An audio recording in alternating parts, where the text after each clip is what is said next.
Welcome to Saturday of week 15. The Israelites leave Egypt, baking unleavened bread, carrying their flocks or leading their flocks and herds, basically taking everything with them. Anyone who's familiar with sat-navs, satellite navigation systems, will perhaps understand this journey very well. Those who are not, basically it's a computerized thing where you tell the computer where you want to go. It knows where you are, and so it will plot a route for you.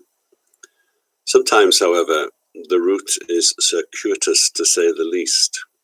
I remember when I lived in Washington in the UK, sometimes it would take me from A to B in a roundabout way. Instead of turning left, it would make me turn right and then left and left.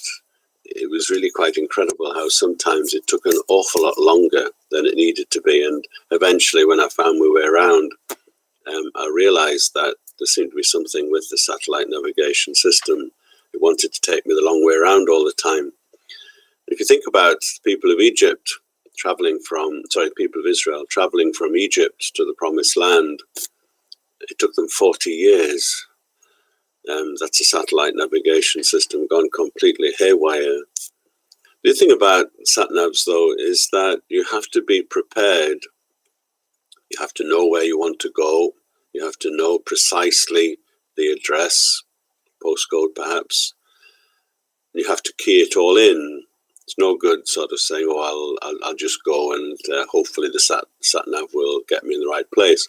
You have to stop, think, prepare, get everything ready, and then you can set off.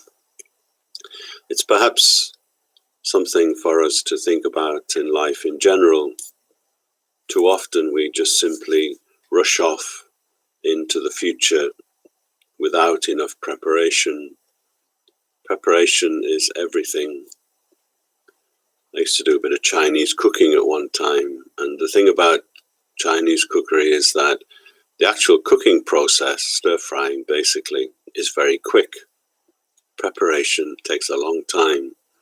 Got to make sure that everything is ready, everything is cut and prepared, so that you can just literally pick up a dish and throw it into the pan. It's not quite as simple as that, but that's the basic principle. It's all in the preparation. Too often we just simply rush into life without that preparation. If we just take time to stop and to think, it can make a big difference. Remember when I worked in Florida, you had to be very careful. It was always there in the summer. You had to be very careful in terms of not rushing from one place to another because it was so hot. Just taking your time, being very, very cautious. And a few times I would rush off somewhere and end up being exhausted, but also end up perhaps not using time very well. And I remember one day saying, I've got to do this more proficiently. So I sat down and worked out exactly where I was going, which was the best routes to take and which was the best order perhaps to do certain things. I remember one day traveling about 30 minutes south to go to take communion to somebody, then another 40 minutes north, coming back past the church and then back south again past the church. It was a bit of a lack of preparation, to say the least. Just stopping, taking time makes a big difference. Those who are familiar with the idea of praying to Saint Anthony, if you've lost something, it's amazing how often it works. And one of the reasons why it works, I think, is that we stop for a moment. Instead of rushing around trying to find something, we stop for a moment. We become more calm. We open our eyes. We see more clearly. I remember again one time when I was in Florida, had to go to visit somebody who was in a drug rehab place, and I had no idea where it was, but I had the address on a piece of paper. And it's quite easy finding your way around in the United States because of the grid system of the roads. Most of the time it's quite easy. But I could not find the piece of paper. And I remember the secretary saying to me, well, pray to St. Anthony. And I was saying, oh, this is important. I haven't got time for messing around. But then I did.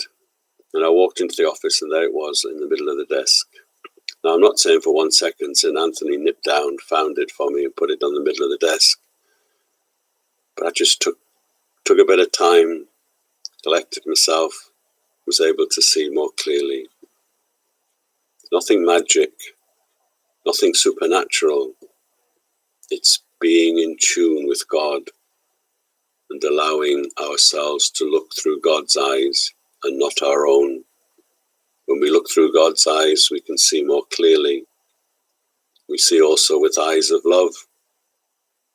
We can reach out in love to people that otherwise perhaps we would just sneer at or reject. It's amazing how the eyes of God enable us to see things more clearly, to see things in a different, more positive way.